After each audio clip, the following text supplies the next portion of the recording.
અને દુર્ગાજી પરમ કરુણા સાગર તારક દેવાદિદેવ તીર્થંકર ભગવંતોએ જગતના જીવ માત્રના કલ્યાણ માટે એટલે કે વિશ્વના તમામ જીવોને તમામ પ્રકારના દુઃખોમાંથી છુટકારો અપાવી હંમેશ માટે સ્વાધીન અને અવિનાશી એવા સુખની પ્રાપ્તિ થાય એવી મંગળ ભાવનાથી એના ઉપાય સ્વરૂપ પ્રભુએ ધર્મ માર્ગની સ્થાપના કરી છે.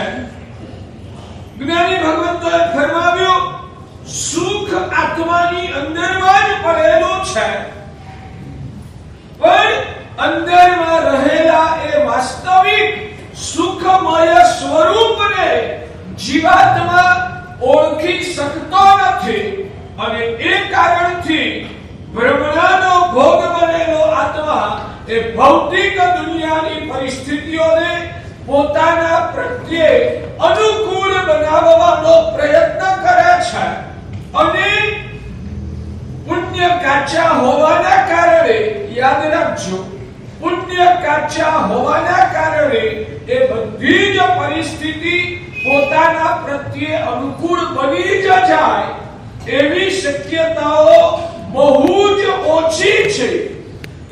સાચું કહેજો કે અત્યારે તમારા ખુદના લૌકિક જીવનમાં બાહ્ય પરિસ્થિતિઓ બધી જ તમને ગમે એવી જ મળે છે, તમને અનુકૂળ થાય એવું જ બધું તમારી આજુબાજુ ગોઠવાતું જાય છે કે નહીં ગમતું અને પ્રતિકૂળ એવું ઘણું બધું તમારા જીવનમાં સર્જાતું હોય છે.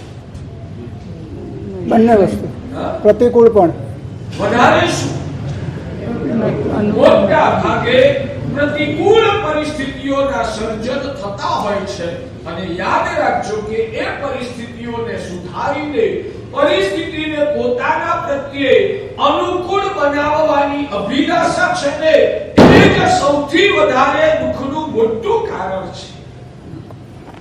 ફરી બોલ, પરિસ્થિતિઓ મને અનુકૂળ બની જાય એવી અભિલાષાથી જે અનુકૂળતાનો જે રાગ છે, અનુકૂળ બનાવવાની જે ઈચ્છાઓ છે ને એ જ મોટામાં મોટા દુઃખનું કારણ છે અને માટે દુઃખથી છુટકારો મેળવવા માટે ભગવાને આ સરસ મજાની હિત શિક્ષા આપી. મારા કર્મના ઉદયથી જે કંઈ પણ મારી સાથે બની રહ્યું છે એને પચાવી જાણવું, એનો સ્વીકાર કરી લેવો અને એની અંદરમાં તમામ ઈચ્છાઓનો ત્યાગ કરી જે થઈ રહ્યું છે ને એમાં સ્થિર થઈને સમતા ભાવે એનો સ્વીકાર કરવો જોઈએ. આવું કરનારો આત્મા એની પરિસ્થિતિઓ ભલે કદાચ ન સુલટાય તો પણ ભગવાન કહે છે કે આવી સમજ લાવીને જેણે પોતાના આત્મામાં પરિણમાવી છે ને એ વ્યક્તિ અંદરથી પ્રાય કરીને ક્યારે અંદરથી એ દુખી થતો નથી. એટલે દુઃખને ભગાડવા એ કદાચ આપણા વશની વાત નથી, પણ એ પરિસ્થિતિઓમાં પણ દુખી ન થવું એ આપણા વશની વાત છે. તો આવું કેવી રીતે શક્ય બને? જ્ઞાની ભગવંતો ફરમાવે છે જ્યારે અંદરમાંથી મોહના ઝેર ઓગળે, જ્યારે અંદરમાંથી મોહના ઝેર ઓગળે, આત્મ સ્વરૂપનું ભાન થાય, સંસારની અસારતાનો જ્યારે અંદરમાંથી બોધ પ્રગટે અને આ વાસ્તવિકતાઓને જ્યારે જીવ સ્વીકારતો થાય ત્યારે આવી ભૂમિકાનું નિર્માણ થઈ શકે છે. અને એટલા જ માટે દુઃખમાંથી મુક્ત થવા માટે ભગવાન અનંતા તીર્થંકર ભગવંતો થયા. તમામ તીર્થંકર ભગવંતોએ એક જ સરખો ઉપદેશ આપ્યો છે કે મોહની ચુંગાલમાંથી છુટકારો મેળવવો. હત મોહ, દરેક ભગવાને પોતે પોતાના મોહને હણી નાખ્યો છે અને સુખ પામવા ઈચ્છનારા તમામ ભવ્ય આત્માઓને મોહનો નાશ કરવા માટેનો ઉપદેશ તમામ ભગવંતોએ આપ્યો છે. ભાગ્યશાળીઓ, જીવાત્મા અનંત કાળથી માત્ર પહેલા ગુણ સ્થાનકમાં જ અટવાઈને પડેલો છે. એમાંથી જીવનો વિકાસ થતો જાય. પહેલા ગુણઠાણેથી હાઈ જંપ લગાવીને સીધો એ ચોથા ગુણઠાણે આવે અને ચોથા ગુંઠાણા પછી પણ ઘણી બધી વાર એવું બને જીવ પછડાટ પણ ખાય, પાછો નીચે આવે, વળી જીવ સાધના કરી પુરુષાર્થ કરે, પાછો ઊંચે આવે, ક્યારેક પાંચમા ગુંઠાણે સુધી પહોંચી પાછો ભટકાય, ક્યારેક છઠ્ઠા ગુંઠાણા સુધી પહોંચીને પાછો ભટકાય, ક્યારેક સાતમા ગુણ સ્થાનક સુધી જઈને પણ પાછો ભટકાય. ઘણી બધી વખતે ક્યારેક એવું પણ બને જીવાત્મા છે કે 10મા અને 11મા ગુંઠાણે પહોંચી ગયેલો હોય ને, 11મા ગુંઠાણે પહોંચેલા જીવનું ભગવાને લક્ષણ શાસ્ત્રની પરિભાષામાં બતાવ્યું છે. 11મા ગુણ સ્થાનકને ઉપશાંત મોહ વિતરાગ ગુણ સ્થાનક કહેવાય. હવે બધા ગુણ સ્થાનકો ધીરે ધીરે શીખવાડવા પડશે ને. ઉપશાંત મોહ વિતરાગ શું કહેવાય? ઉપશાંત ખોખો આ શબ્દ ગોખેલા તમને આગળ બહુ કામ આવશે. ઉપશાંત મોહ વિતરાગ 11મા ગુંઠાણા સુધી પહોંચેલો આત્મા એને કયા ગુણ સ્થાનકનો જીવ કહેવાય? ઉપશાંત મોહ વિતરાગ.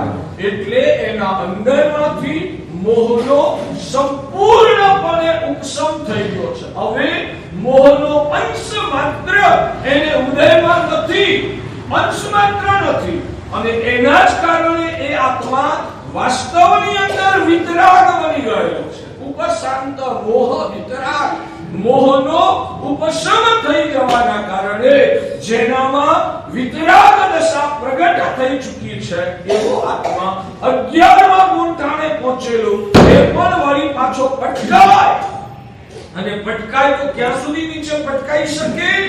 તો જ્ઞાનીઓ લખે છે કે ગબડતો 7મા ગુંઠાણે આવે, 6થા ગુંઠાણે આવે, 5મા ચોથા ગુંઠાણે આવે, પહેલા ગુંઠાણે આવી જાય, અને એમાં પણ કોઈ એવા કર્મના બંધ કરી દેશે તો એક તબક્કે 11મા ગુંઠાણે પહોંચેલો પણ એ આત્મા નીચે પટકાઈને છેક નિકોદ સુધી પણ પાછો જઈ શકે. આવી પૂરી શક્યતા છે. તો આવા પ્રકારના મોહ એના કારણે જ અનંત કાળથી જીવનો સંસાર ચાલે છે. આ મોહના કારણે અનંત કાળથી જીવનો આ જે સંસાર ચાલી રહ્યો છે, અને આત્માનો જે વિકાસ કરવાનો છે ને, એ પણ જ્ઞાની ભગવંતો કહે છે જેમ જેમ મોહનું જોર નબળું પડતું જાય તેમ તેમ આત્માના ગુણ સ્થાનકનો વિકાસ થતો જાય. એટલે ગુણ સ્થાનકનો વિકાસ કરવા માટે ખૂબ તપશ્ચર્યાઓ કરવી એટલું માત્ર આવશ્યક નથી. ગુણ સ્થાનકનો વિકાસ કરવા માટે ખૂબ જ શાસ્ત્રોનું જ્ઞાન મેળવી લેવું એટલું પણ માત્ર પર્યાપ્ત નથી. ગુણ સ્થાનકનો વિકાસ કરવા માટે કરોડો રૂપિયાના દાન કરી દેવા એટલું પણ માત્ર પર્યાપ્ત નથી.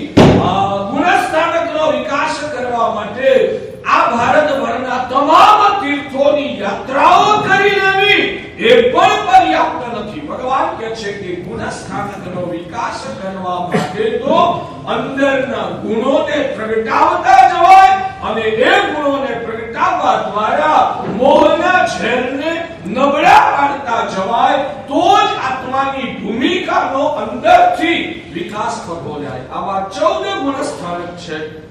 11મું છે ઉપશાંત મોહ વિતરાગ ગુણ સ્થાનક. 12મું ગુણ સ્થાનક છે એને ક્ષીણ મોહ વિતરાગ ગુણ સ્થાનક.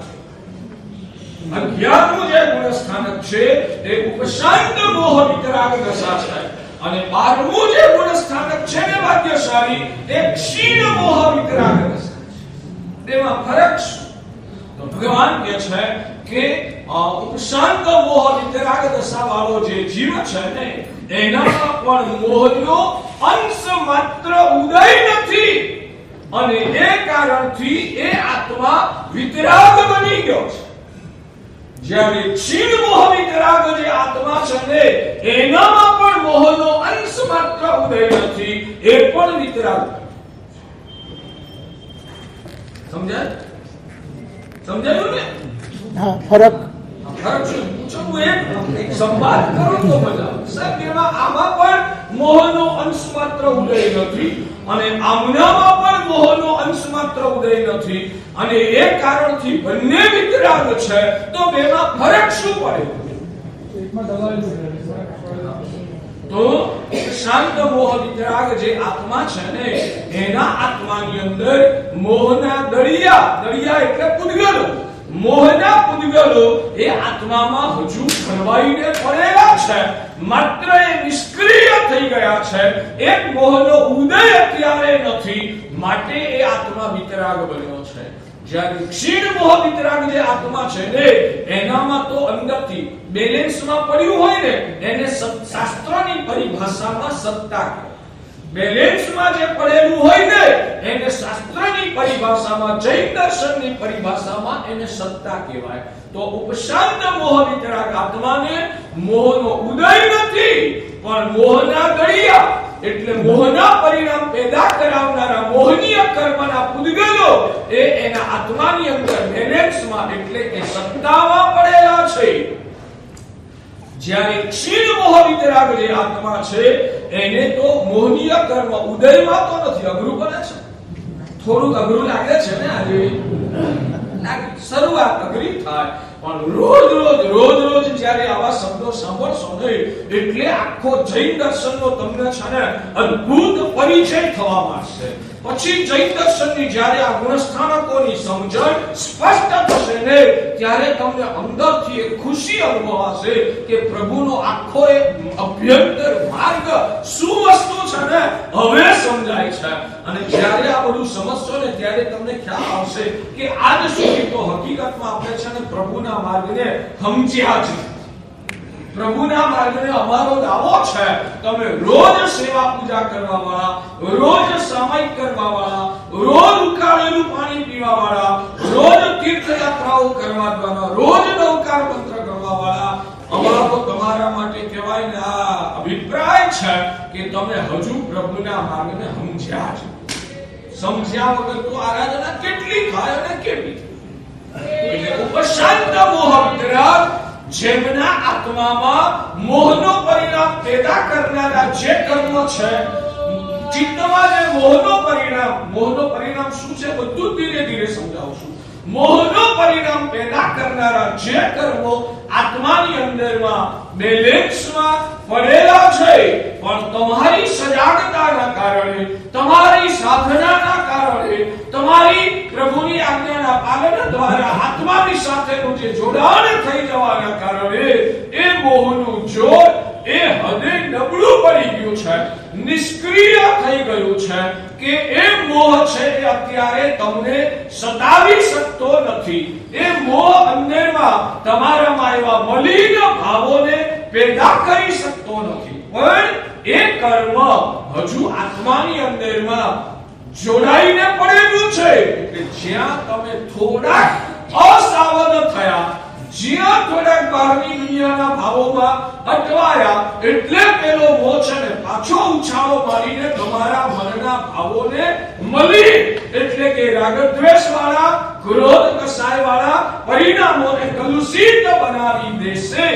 એટલે આજે એ કર્મ તમારું બેલેન્સમાં, સત્તામાં પૂર્ણપણે નિષ્ક્રિય થઈને પડેલું છે. આવી દશાને ઉપશાંત મોહ વિતરાગ અને ક્ષીણ મોહ વિતરાગ જે ભગવાન છે એમને તો બેલેન્સમાંથી પણ પેલા મોહનીય કર્મોને બાળીને ખલાસ કરી નાખ્યા છે. એટલે કે અત્યારે મોહના પરિણામનો ઉદય તો નથી પણ બેલેન્સમાં, સત્તામાં પણ એવું કર્મ હવે એમણે ટકવા દીધું નથી. એ મોહનીય કર્મને ઉલેચીને આત્મામાંથી બહાર કાઢી નાખ્યું, અથવા તો કહો કે એ કર્મોને એમણે એ હદે બાળી નાખ્યા કે મોહના પરિણામોને પેદા કરાવનારું જે કર્મ, મોહનીય કર્મની વ્યાખ્યા શું? મોહના પરિણામોને પેદા કરાવનારું જે કર્મ એને કહેવાય મોહનીય કર્મ. અને આવું મોહનીય કર્મ હવે એમણે આત્મામાં એનું અસ્તિત્વ જ ખતમ કરી નાખ્યું છે. એટલે આજ પછી ક્યારે હવે એમના મનમાં આવા મોહના ભાવો પેદા થવાનો કોઈ પ્રશ્ન જ પેદા થતો નથી. કારણ કે એ કર્મને એમણે પૂર્ણપણે ક્ષીણ કરી નાખ્યું છે. એટલે આવા આત્માઓને કહેવાય ક્ષીણ મોહ વિતરાગ આત્માઓ. સમજાય છે બાકી સર? થોડું કાઠું પડે તો ડર કહેવાય ને, અંદરથી નીરસતા ન આવે પણ સમજવા માટેનો ઉલ્લાસ વધે. અને જો આવું બધું સમજાય ને ખરેખર બહુ મજા આવશે.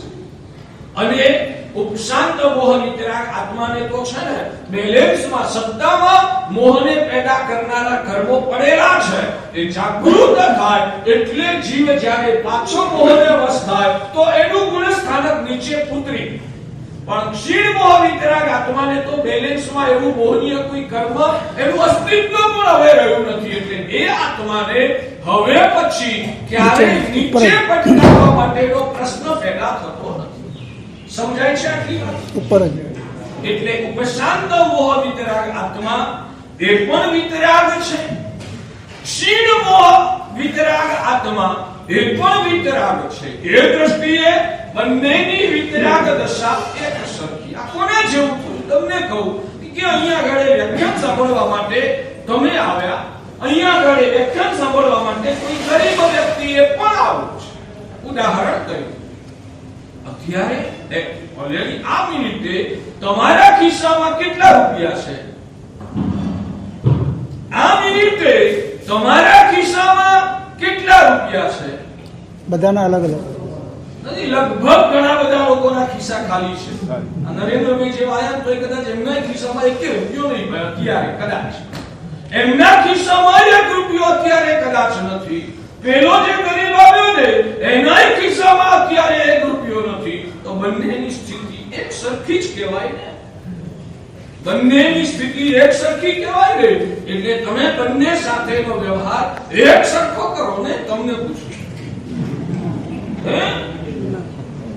આજની તારીખે ખિસ્સા બેયના ખાલી છે તો બંને સરખા કહેવાય. અને બંને સાથેનો વ્યવહાર તમે એક સરખો કરો કે એમાં ભેદ પડે. કારણ શું? આની પાસે અત્યારે ઓલરેડી હાલ ખિસ્સામાં ભલે કશું ના હોય પણ એની પાસે બેંકમાં બેલેન્સ અબજો રૂપિયા, અને પેલાની પાસે બેંકની અંદર કદાચ ખાતું નથી. કદાચ મતલબ કે ક્ષીણ મોહ વિતરાગ એની દશા એવી છે કે એમના આત્માની અંદર કર્મોનું, મોહનીય કર્મોનું, અહીંયા આગળ હવે જ્યારે કર્મોની વાત કરીએ ને એટલે તમારે ક્યાંય જ્ઞાનાવર્ણીય કર્મને વચ્ચે નહીં લાવવાનું, દર્શનાવર્ણીય કર્મને વચ્ચે નહીં લાવવાનું, વેદનીય આયુષ્ય નામગોત્ર કર્મને વચ્ચે નહીં લાવવાનું. અહીંયા આગળ આપણે આ પ્રવચનમાં 4 મહિના જે વાત કરીશું એ મુખ્ય રૂપે મોહનીય કર્મની આપણે વાત કરવાની છે. તો ક્ષીણ મોહ વિતરાગ જે આત્માઓ છે, જ્યારે મનમાં રાગ દ્વેષના, ક્રોધના, અહંકારના, માયા પ્રપંચના, ઈર્ષ્યાના, સ્વાર્થ ભાવનાના, લોભના પરિણામો જ્યારે મનમાં ઉછળતા હોય ને, મનમાં આવા પરિણામો જ્યારે ઉછળતા હોય, બહુ પૈસો કમાવાની લાય એ મનમાં ચાલતી હોય, ક્યાંથી મેળવીએ, અથવા અહંકારના પરિણામ, આપણો વટ પડી જાય, આપણે બહુ સારા દેખાઈએ, આ બધો મોહનો પરિણામ. કોક આપણી પ્રશંસા કરે ને ભૂલાઈ જઈએ. મનમાં ચાલતા, શોર્ટમાં કહીએ તો રાગ કે દ્વેષના જે પરિણામો મનમાં જે ઉભરે છે એને મોહનીય કર્મનો ઉદય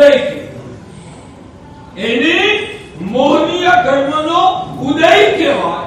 અને જ્યારે એ મોહનીય કર્મનો ઉદય અટકી ગયો ત્યારે બે દશા હોય. ત્યાં તો બેલેન્સમાંથી જ મોહનીય કર્મ ખલાસ થઈ ગયું હોય તો પણ મોહનીય કર્મનો ઉદય ના થાય. અને કદાચ બેલેન્સમાં પડેલું હોય પણ તમે એવા ધર્મ માર્ગની સાધનામાં લાગી ગયા છો કે અંદરમાં પડેલું એ કર્મ એવું નિષ્ક્રિય થઈને શાંત થઈ ગયું છે તો પણ મોહનો ઉદય ન થાય. ઉદાહરણ આપીને સમજાવું તમને બાકી છે. એક ગ્લાસ, બે ગ્લાસ છે, બંને ગ્લાસમાં પાણી છે. એક ગ્લાસમાં કચરાવાળું પાણી છે, બીજા ગ્લાસની અંદર ચોખ્ખું પાણી છે. બે ગ્લાસમાં પાણી છે. હવે 10 મિનિટ સુધી તમે પેલા પાણીને છે ને એવું સ્થિર મૂકી દીધું, સેજ પણ હલાયું નહીં, તો હવે કચરાવાળું જે પાણી હતું ને એનો બધો જ કચરો તળિયે બેસી જાય, એનો બધો જ કચરો તળિયે બેસી જાય. ઉપરનું પાણી કેવું થઈ જાય પછી? ચોખ્ખું. અને પેલો જે બીજો ગ્લાસ હતો ને એમાં જે પાણી હતું એ કેવું? ચોખ્ખું.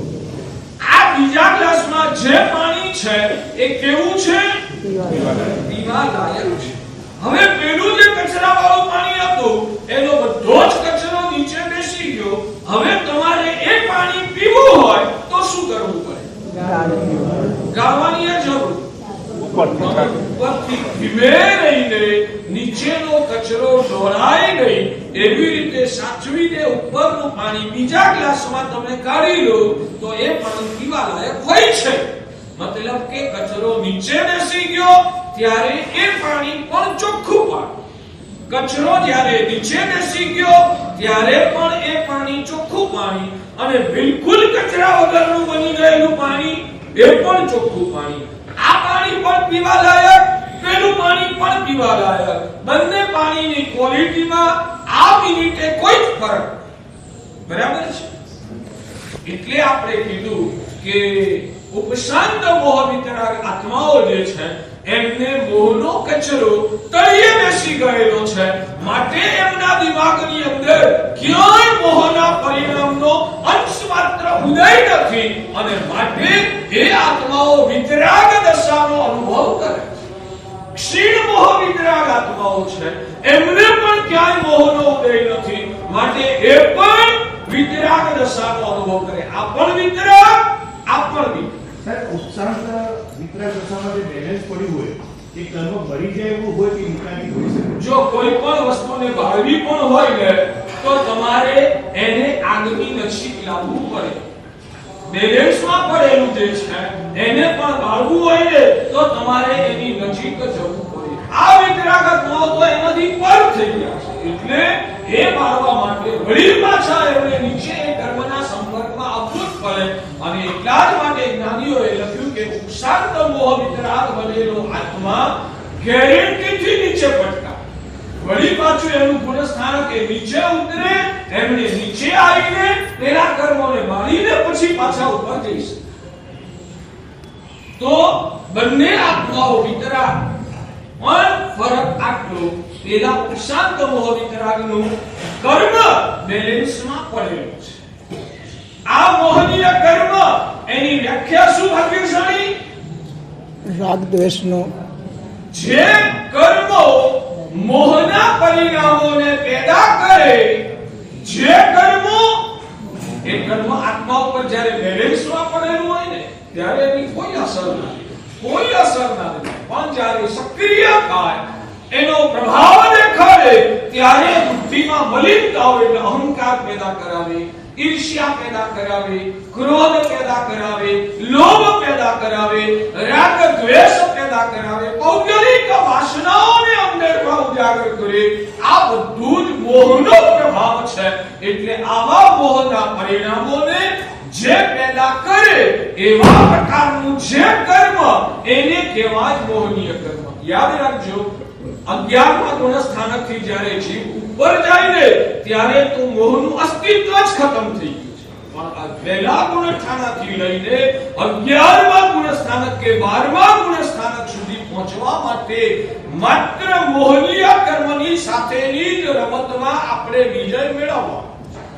જ્ઞાનાવર્ણીય કર્મની ખપાવવા માટે ભગવાન કહે છે જેને વિતરાગ દશા પ્રગટ થઈને એને તો થોડીક જ ક્ષણોમાં કેવળ જ્ઞાન પ્રગટ થયા વગર ન રહે. ક્ષીણ મોહ વિતરાગ આત્મા બન્યો એટલે અંતર્મુહૂર્તમાં થોડીક જ સેકન્ડો મિનિટોમાં એ આત્માને કેવળ જ્ઞાન પ્રગટ થાય.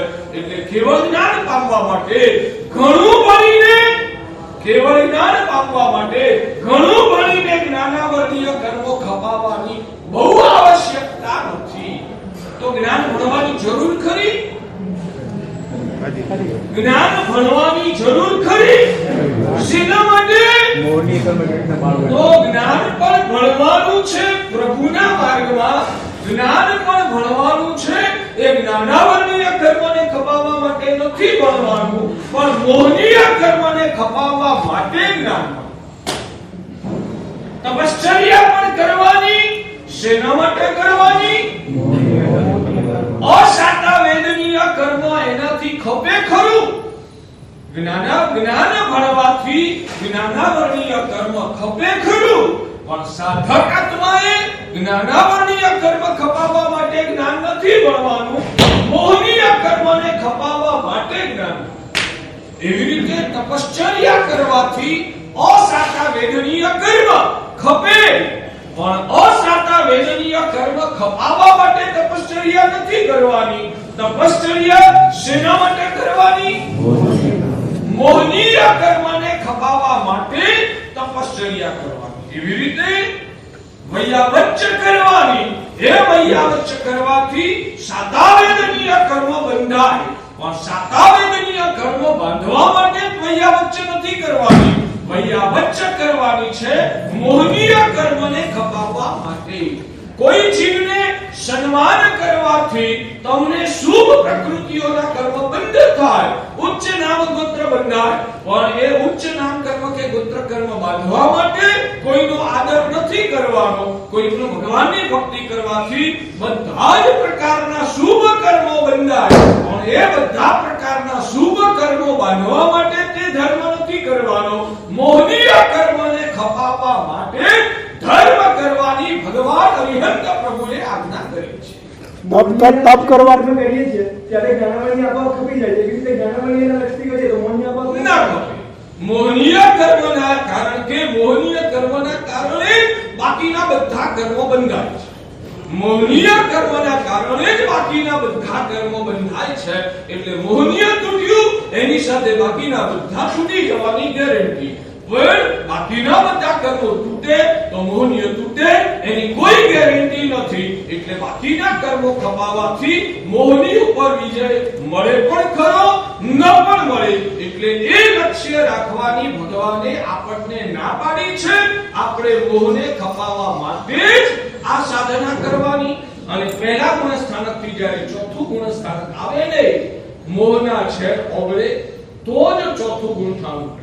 જ્ઞાનાવલીય કપ્પાથી ચોથું ગુણ થાવું ના.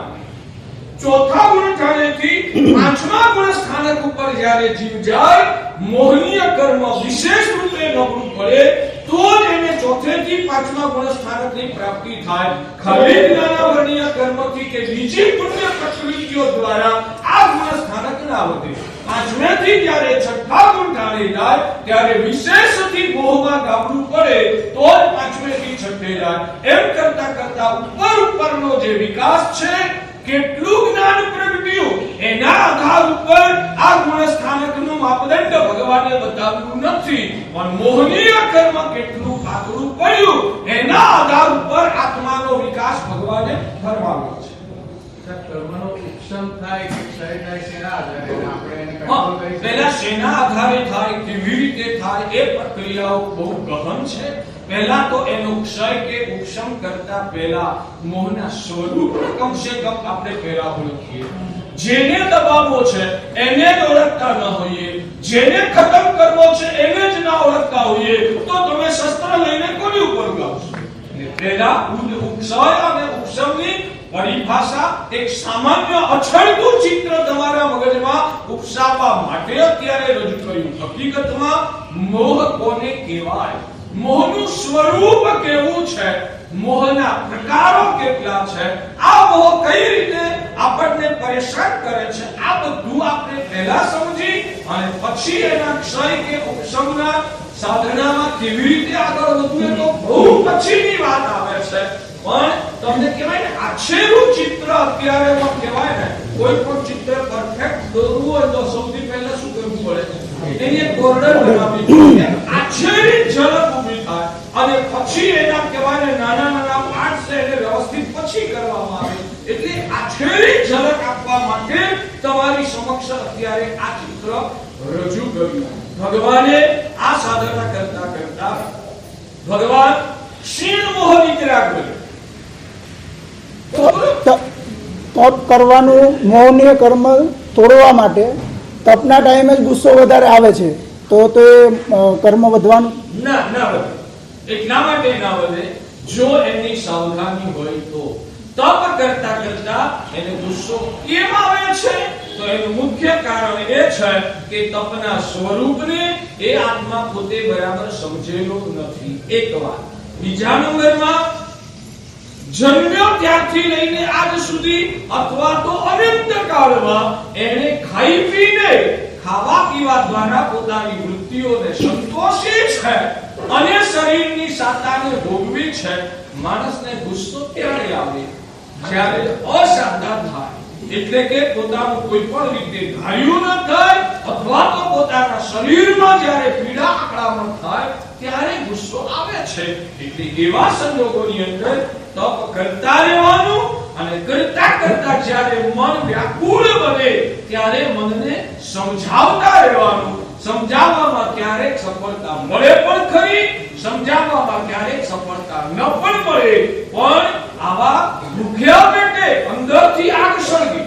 ભૂખ્યા પેટે ગુસ્સો કેમ આવે છે? તો એનું પણ એક મુખ્ય કારણ છે કે અંદરમાં છે ને આગ સળગે છે. તમે જુઓ, ભૂખ્યા પેટે શરીરમાં તપત વધી જાય.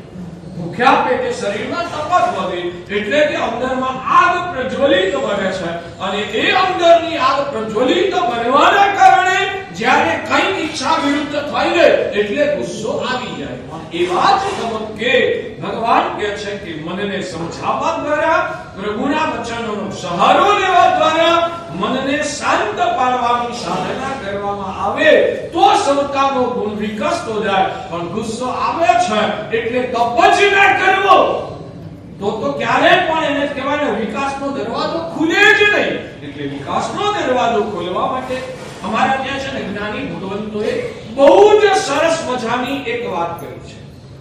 અમારા ઉપકારી ગુરુદેવ, હું જે કંઈ પણ બોલું છું ને, રોજે રોજ કદાચ આ ચોખવટો શક્ય નથી, પણ 4 મહિના દરમિયાન કે આખી જિંદગી દરમિયાન અમે જે પણ બોલીએ છીએ ને, અમે પણ એક દિવસે તમારા જેવા જ કે તમારા કરતા વધારે અમે અભણ હતા, અજ્ઞાની હતા, અમારી પાસે કશું જ નહોતું. આ ગુરુદેવે અમને આ બધું શીખવાડ્યું અને એમણે જે શીખવાડ્યું ને એ જ ડિટ્ટો અમે તમને અત્યારે આપી રહ્યા છીએ. કે જે આપીએ છીએ એ બધું જ એમનું છે, એમણે આપેલું છે, બધું જ એમણે આપેલું છે. એટલે રોજ ચોખવટ ના કરું તોય સમજી લેવાનું કે આ બધું જ આ ગુરુદેવ પાસેથી આવેલું છે. પણ ક્યારેક વિશેષ પ્રસંગે આમ કહેવાય ને પર્ટિક્યુલરલી એમના શબ્દો યાદ આવી જાય એટલે ઇનામ દઈને પછી વિશેષ વાત કરીએ તો એ ગુરુદેવ કહેતા કે તમારા અંદરમાં ક્ષમા નામનો ગુણ પોષાય ત્યારે, તમારા અંદરમાં ક્ષમા નામનો ગુણ એને પોષણ ક્યારે મળે? ક્ષમા નામનો ગુણ એને પોષણ ક્યારે મળે? જ્યારે સામે કોક વ્યક્તિ તમારી ઉપર ગુસ્સો કરે ત્યારે તમારો ગુસ્સો ઉછળવા જાય, ત્યારે તમે ભગવાનના વચનોને યાદ કરી અથવા તો આના દ્વારા આ ગુસ્સામાં મારું અહિત થવાનું છે એવી સમજણ દ્વારા જ્યારે તમે સમતાને ટકાવો ને ત્યારે તમારો ક્ષમાનો ગુણ પુષ્ટ સમજાય છે. હવે કોઈ ગુસ્સો કરે જ નહીં, તમને ગુસ્સાનું નિમિત્ત જ ના આપે તો તમારા ક્ષમા ગુણને પોષવાનું શક્ય કેવી રીતે બને? એટલે તમારા અંદરના ક્ષમા નામના ગુણને પોષવા માટે કોઈક વ્યક્તિએ કરેલું અપમાન એ તમારા માટે ઉપકારક છે. નિમિત્ત મળે તો જ તમારા ગુણને પુષ્ટ થવાનો અવકાશ પ્રાપ્ત થાય. તમને દાન કરવાના સંસ્કાર છે પણ એ દાનનું પોષણ ક્યારે થાય? તમને દાન કરવાના સંસ્કાર અંદરમાં પડેલા છે પણ એ સંસ્કારોનું પોષણ ક્યારે થાય? માંગવા આવે ત્યારે આપવાનો ભાવ જાગે. કદાચ મન કચવાતું હોય તો પોતાના મનને સમજાવે કે ભાઈ આ વિનાશી વસ્તુ આપીને અવિનાશી એવા ગુણો તારા પોષાતા જાય છે, અથવા તો આ ભૌતિક એવી લક્ષ્મી આપીને તને પુણ્યની લક્ષ્મી પ્રાપ્ત થાય છે. એટલા માટે શાસ્ત્રમાં તો કોઈ જગ્યાએ કીધું છે ભિખારી જ્યારે તમારા ઘરના આંગણે આવે ત્યારે તમે એને વધારે આપી તમને આપીને અહંકાર તો થાય ને, મેં આપ્યું. તમને આપીને અહંકાર થાય કે ન થાય કે મેં આપ્યું? મેં એને 10,000 રૂપિયા આપીને સપોર્ટ કર્યો, તમે એને 10,000 આપ્યા ને, એની સામે એને તમને શું આપ્યું? એને તમને શું આપ્યું? એને તમને પુણ્ય બંધાવ્યું. એને તમારામાં દાન ગુણ, એને પુષ્ટ બનાવવામાં તમને સહાય કરી. તો સાચું કહેજો, વધારે તમે એને આપ્યું કે એને તમને વધારે આપ્યું? એને આપ્યું. સંભળાયું નહીં? એને આપણને. આ હકીકત છે. તમારા ત્યાં સદગુરુ જ્યારે કોથળી ભરવા આવે, તમે એમને કદાચ રોટલી ભરાવો, દાળ ભરાવો, દૂધ ભરાવો, મીઠાઈ ભરાવો, ફરસાણ ભરાવો, બધું ભરાવો, તમે આ બધું ગુરુને આપો, સામે ગુરુ તમને શું આપે છે? પુણ્ય. ગુરુ એક તો તમને અંતરના આશીર્વાદ આપે છે, ધર્મનો લાભ આપે છે, અને તમારા પુણ્યને તગડું બનાવી આપે છે. પેલા સારીપુત્રએ મહારાજને ખીર આપી અને મહારાજે એને 99 પેટીઓ આખી જિંદગી અપાવી. કોણ વધારે? એટલે છે ને, આ સૂક્ષ્મ દ્રષ્ટિ નહીં હોવાને કારણે જીવ અજ્ઞાનને વશ થઈને અહંકાર કરે છે, પણ હકીકતમાં આપવા વાળો જે આપે છે ને, એના કરતા લેવા વાળો વધારે આપે છે. આ અપેક્ષા સમજાય છે? આવી દ્રષ્ટિ ખુલે ને તો અહંકાર ક્યારેય થાય જ નહીં. તપમાં જે ઉર્જા ઉત્પન્ન થાય છે, તો પછી એનો ઉપયોગ શું કરવાનો? એનો ઉપયોગ પ્રભુની ભક્તિમાં કરવાનો, આત્મ ધ્યાન કરવામાં કરવાનો, પ્રભુના વચનોથી ભાવિત થઈને મોને ઓગાળવા માટે એ ઉર્જાનો ઉપયોગ કરવાનો. સમજાય છે? એટલે તપ કરતા ગુસ્સો થઈ જાય છે તો શું કરવાનું? તપને છોડવાનો કે તપને ચાલુ રાખીને પણ એ ગુસ્સાને બીજી દિશામાં વાળવાનો પ્રયત્ન કરવાનો? તપ કરતા તમારા લોકોના અજ્ઞાનના કારણે તમને છે ને ઘણીવાર ટૂંકી દ્રષ્ટિવાળા તમને એમ જ થાય, તપ કરીને ગુસ્સો કરવો ને એના કરતા તપ ના કરવો. આવું તમારું વાક્ય હોય છે, પણ એ વાક્ય અજ્ઞાનમાંથી પેદા થયું છે. તપ કરવાથી ઉર્જા પેદા થાય, એ ઉર્જાને તમે સમ્યક દિશામાં ન વાળો તો એ અવળી દિશાની અંદર એનો દુરુપયોગ થાય, ગુસ્સામાં પરાવર્તિત થાય. એના બદલે એ ઉર્જાને તમે આત્મ ધ્યાનમાં વાળી દો, પ્રભુના વચનોના સ્વાધ્યાયમાં એ ઉર્જાને વાળી દઈને અંતરના ભાવોને ઉજાગર કરતા જાઓ, તો એનો સદુપયોગ થાય, એ ઉર્જા સફળ થાય. એટલે તપ કરવાથી જે ઉર્જા પ્રગટ થાય છે, એ ઉર્જા હંમેશા ઉષ્ણ તત્વ છે. એ ઉષ્ણ તત્વ એને સમ્યક દિશાની અંદરમાં ઢાલ ના પડે ને, એટલે પછી એ ગુસ્સામાં પરાવર્તિત થાય. તો ઉર્જા પ્રગટ કરવાનું આપણે બંધ નથી કરવાનું, એ ઉર્જાને સાચી દિશાની અંદરમાં વાળવાનો પ્રયત્ન કરવાનો છે. તમે ખોરાક લો છો ને, એ વખતે શું થાય? જ્યારે ખોરાક ગ્રહણ કરો એ વખતે એ ઉર્જા એટલે કે એ ઉષ્ણતા, એ ગરમી શાંત પડી જાય છે, એટલે ગુસ્સો નથી. તો ઉર્જાને શાંત પાડી દેવી એ કોઈ સાચો રસ્તો નથી. ઉર્જાને સાચી દિશામાં વહેવડાવવી એ સાચો ઉપયોગ છે. કે ગુસ્સો આવે તો એટલા માત્રથી તપ બંધ કરવાની જરૂર નથી, પણ એમાં એને એ ઉર્જા નુકસાન ના કરે એવી દિશામાં ઉર્જાને વાળવાનો પ્રયત્ન કરવો જોઈએ. બરાબર છે બાકી સાહેબ?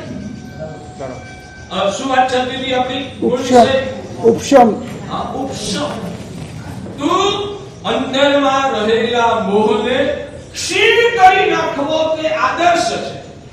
અંદરમાં રહેલા મોહને જ ખતમ કરી નાખવો એ આદર્શ સ્થિતિ છે. પણ આવું જ્યારે મોહને ક્ષીણ કરતા નથી આવડતું તો કમસે કમ મોહને દબાવો, પણ એને સક્રિય તો ન જ થવા. સમજાય છે?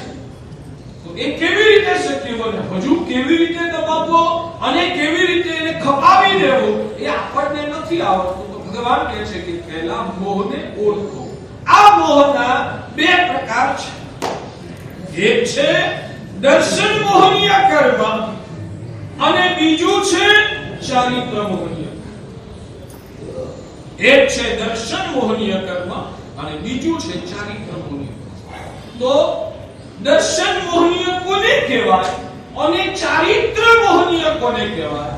આખું કહેવાય ને, આની ઉપર જ પ્રભુનો આખો માર્ગ આની ઉપર ઉભો થયો છે. ઊંધી સમજણ એ દર્શન મોહનીય કર્મ છે અને અવળા પરિણામ એ ચારિત્ર મોહનીય.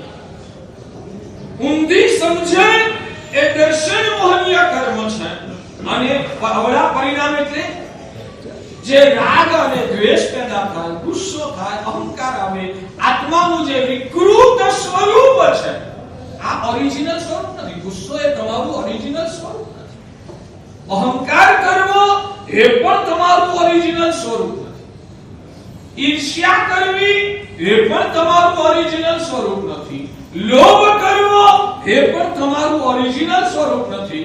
રાગ દ્વેષ કરવો એ પણ તમારું ઓરિજિનલ સ્વરૂપ નથી. એ તમારું વિકૃત સ્વરૂપ છે. વિકૃતિઓમાંથી પેદા થયેલું મૂળ સ્વરૂપને વિકૃત બનાવનારું એવું આ કર્મ એને ચારિત્ર મોહનીય. પણ જ્યારે દર્શન મોહનીય કર્મ તૂટી ગયો હોય એટલે કે દર્શન મોહનીય શબ્દ એને આપણી સાદી પરિચિત ભાષામાં કહીએ તો મિથ્યા. દર્શન મોહનીય કર્મ એને સાદી આપણી પરિચિત ભાષામાં કહીએ તો મિથ્યાત્વ. મિથ્યાત્વ તૂટી ગયું પણ આ ચારિત્ર મોહનીય કર્મ હજુ તૂટ્યું નથી. આવી દશામાં જીવની ભૂમિકા કેવી હોય તો ભગવાન કહે છે કે આવી અવસ્થામાં જીવ વિકૃત સ્વરૂપનો ભોગ બને એટલે અહંકાર આવે, આસક્તિ થાય, લોભ થાય, ઈર્ષ્યા થાય, બધું થાય ખરું. પણ એને અંદરથી અવાજ આવતો હોય, બરાબર સમજતો હોય કે આ મારું ઓરિજિનલ સ્વરૂપ નથી, આ વિકાર છે, આ કર્મના ઉદયથી પેદા થયેલી વિકૃતિ છે, આ મારું ઓરિજિનલ સ્વરૂપ નથી. મારું ઓરિજિનલ સ્વરૂપ કયું? તો કર્મો અને રાગ દ્વેષથી રહિત શુદ્ધ પરમ સમતામય આત્માનું જે પરમ પવિત્ર ચૈતન્ય એ મારું સ્વરૂપ છે. આવી સમજણ છે. આવી સમજણ પ્રગટીને સંવેદનાના સ્તર, સંવેદ ખાલી બુદ્ધિના સ્તર પર નહીં, લોજિકથી બધું અમને પણ એવી સંવેદના પેદા નથી થતી તો એને સમ્યક પ્રત્યુ ના કહેવાય. પણ સંવેદનાના સ્તર પર આવું જ્યારે એને ફીલિંગ થાય મારું ઓરિજિનલ સ્વરૂપ એ આજે અનુભવી રહ્યો છું એ વિકાર છે, એ મારું ઓરિજિનલ સ્વરૂપ નથી, આ મારું વિકૃત સ્વરૂપ છે, એવું છે સ્પષ્ટપણે અંદરથી સમજી શકતો હોય, નાભીમાંથી જેને આ સત્યનો નાદ પ્રગટ થતો હોય, આ અત્યારે જે છે એ મારું ઓરિજિનલ સ્વરૂપ નથી, આ કર્મોના કારણે મોહના ઉદયથી વિકૃત બનેલું સ્વરૂપ છે, એટલે કે આ મારા આત્માનો વિકાર છે. મારું ઓરિજિનલ સ્વરૂપ એ છે જે શુદ્ધ પરમ ચૈતન્ય પવિત્ર છે, રાગ દ્વેષ રહિત ઓરિજિનલ આત્માનું જે સ્વરૂપ છે એ મારું રૂપ છે. અને આજે અત્યારે રાગ દ્વેષ પેદા થાય, અહંકાર થાય, ઈર્ષ્યા થાય, લોભ થાય, રાગદ્વેષ થાય, આ મારું વિકૃત બનેલું સ્વરૂપ છે. એટલે આ વિકૃત સ્વરૂપમાંથી છુટકારો નથી મળ્યો તો સમજવાનું કે ચારિત્ર મોહનીયનો ઉદય છે. આ વિકૃત સ્વરૂપમાંથી જો છુટકારો નથી મળ્યો તો સમજવાનું કે આ ચારિત્ર મોહનીયનો ઉદય છે. અને આ મારું વિકૃત સ્વરૂપ છે. આવી સમજણ પણ સ્પષ્ટ ના થતી હોય તો સમજવાનું કે મિથ્યાત્વ છે. પૂછવું છે કઈ આમાં 9 ને 3 મિનિટ થઈ આટલામાં કઈ પૂછવું છે સાહેબ ફરીથી એકવાર બહુ સરસ. આ સાંભળવાનું ગમે ને એ પણ તમારી હળુ કરવી અંદરથી જ્યારે રસ નથી. કેટલી અદ્ભુત વાત ભગવાને બતાવી, એનું આકર્ષણ થવું, એ સાંભળવાનું ગમવું એ પણ કહેવાય ને તમારા આત્માની લાયકાતનું સૂચન છે. ફરીને બીજી વાર એકવાર સંભળાવીને સર્વમંગલ કરીશ. પણ આવા શબ્દો અને આવા વિધાનો પહેલી વાર સાંભળતા હોય ને ત્યારે કદાચ ટપકોય ના પડે, આવું બને, બમ્પર જાય તો એનાથી તમે હતાશ ના થતા કે સાહેબ જે કહી રહ્યા છે ને આપણા ગજા ભારનું છે એવું નહીં માનતા. એક વાર સાંભળો, 2 વાર સાંભળો, 5 વાર, 7 વાર, 8 વાર, 10 વાર સાંભળશો ને તો તમને આમ જાણે કે કહેવાય ને આ બધું તત્વ આમ માનસ પટ ઉપર આમ નજર સામે આમ ચિત્ર દેખાતું હોય ને એવું સ્પષ્ટ દેખાશે આ ચોમાસામાં. એટલે ધીરજ ગુમાવતા નહીં. સમજણ આજે નથી પડી તો આવતીકાલે બમણા ઉત્સાહથી આજે ફરી સમજવું છે એવા ભાવ સાથે દોડજો. આત્મામાં ઓરિજિનલ સ્વરૂપમાં તો ક્યાંય અહંકાર આવતો જ નથી. ઓરિજિનલ સ્વરૂપમાં ક્યાંય ઈર્ષ્યાનો પરિણામ હોઈ શકતો જ નથી. રાગ દ્વેષ જે કંઈ પણ આત્માના વિકારો છે, સમતાથી ભિન્ન એવું જે કંઈ પણ મોહગ્રસ્ત સ્વરૂપ છે ને એ ચારિત્ર મોહનીય કર્મના ઉદયના કારણે. એટલે જ્યાં પણ કામ, ક્રોધ, લોભ, અહંકાર, ઈર્ષ્યા, વાસનાથી આત્મા ગ્રસ્ત થાય, વિચારો એનાથી મલિન થાય, એટલે સમજવાનું કે આ ચારિત્ર મોહનીયના તોફાનો ચાલે. તો આવી જે રાગ દ્વેષ યુક્ત એવી જે જીવની દશા એ ચારિત્ર મોહનીય કર્મનો પરિણામ. પણ જેને મિથ્યાત્વ તૂટી ગયું હોય ને, હજુ ચારિત્ર મોહનીય નથી તૂટ્યું પણ મિથ્યાત્વ તૂટી ગયું છે, એવો આત્મા એને ચારિત્ર મોહનીય તૂટ્યું નથી એટલે એને રાગ દ્વેષ અહંકાર ઈર્ષ્યા લોભ બધું થાય ખરું, એનો ભોગ બની જાય, ખેંચાઈ જાય, એમાં રાગ પણ થાય ને દ્વેષ પણ થઈ જાય, ક્રોધ પણ આવી જાય, અહંકાર પણ થઈ જાય. પણ આ બધું જ ચારિત્ર મોહનીયના ઉદયથી થવા છતાં મિથ્યાત્વ તૂટી ગયું છે ને એટલે બરાબર સમજાય કે આ બધું જે થઈ રહ્યું છે ને એ મારું સ્વરૂપ નથી, આ મોહના વિકારોના કારણે થઈ રહ્યું છે. મિથ્યાત્વ તૂટી ગયું એટલે પોતે બચી નથી શકતો પણ સમજી શકે. જેમ કે તમને ઉદાહરણ આપીને કહી દઉં કે કોઈ વ્યક્તિને માનો કે શરીરમાં તાવ આવ્યો, તાવ આવે ત્યારે એને બેચેની લાગે કે ન લાગે? લાગે. તાવ આવે ત્યારે એને બેચેની લાગે, પણ બેચેની લાગવા છતાં મગજ ઠેકાણે હોય ને તો એ સમજે કે આ તો રોગના પરિણામે છે, 5-15 દાડે રોગ જશે એટલે પાછો પહેલા હતો એવો તાતો થઈ. પણ જેને મગજ જ બીમાર થઈ જાય તો એનું શું થાય? એને આ રોગનું પરિણામ છે અને આ 4 દાડાનો ખેલ છે, કાલે પાછો સ્વસ્થ થઈ જવાનો, આવી સમજણ પણ એ ખોઈ બેસે. મગજ ઉપર જો કહેવાય ને આ રોગનું આક્રમણ થઈ ગયું હોય, શરીર ઉપર થયું છે તો એ રોગને રોગ રૂપે સમજે, રોગથી ઘેરાયો વાત સાચી પણ મગજ ઠેકાણે. એવી રીતે ચારિત્ર મોહનીયના ઉદયથી રાગ દ્વેષ અહંકાર થઈ જાય ખરા, મગજ ઠેકાણે હોય, જેને સમ્યક દર્શન કરતું હોય તે કે આ મારું સ્વરૂપ નથી, આ કર્મના તોફાનો છે, આમાંથી મારે છુટકારો મેળવવાનો છે, આવું લક્ષ્ય જેને સ્પષ્ટ થઈ ગયું હોય એને મિથ્યાત્વ તૂટ્યું. અને આવી પણ સમજણ જેને ના હોય એ આત્મા મિથ્યાત્વનો ભોગ બનેલો કહેવાય. બરાબર છે? તો મિથ્યાત્વ એ દર્શન મોહનીય છે અને રાગ દ્વેષના પરિણામોથી ચારિત્ર મોહનીય છે. બંને પ્રકારના મોહમાંથી છુટકારો મળે ત્યારે આત્માનો વિકાસ થતો જાય. તો આ 14 ગુણ સ્થાનકને અનુલક્ષીને પહેલા ગુંઠાણે જીવની સ્થિતિ કેવી હોય, ચોથા ગુંઠાણે જીવની સ્થિતિ કેવી હોય, પાંચમા ગુંઠાણે જીવની સ્થિતિ કેવી હોય, છઠ્ઠા ગુંઠાણે જીવની સ્થિતિ કેવી હોય, એ બધાની વિવેચના રોજે રોજના આગળના પ્રવચનોમાં આપણે કરતા રહીશું. પણ આ ચાતુર્માસ દરમિયાન આ મોક્ષનો માર્ગ સમજણના સ્તરે સ્પષ્ટ થઈ જાય છે તો આત્માનો મોક્ષનો રસ્તો બહુ જ ક્લિયર થાય, એ કરીને મળે આ ભાવને સફળ બને.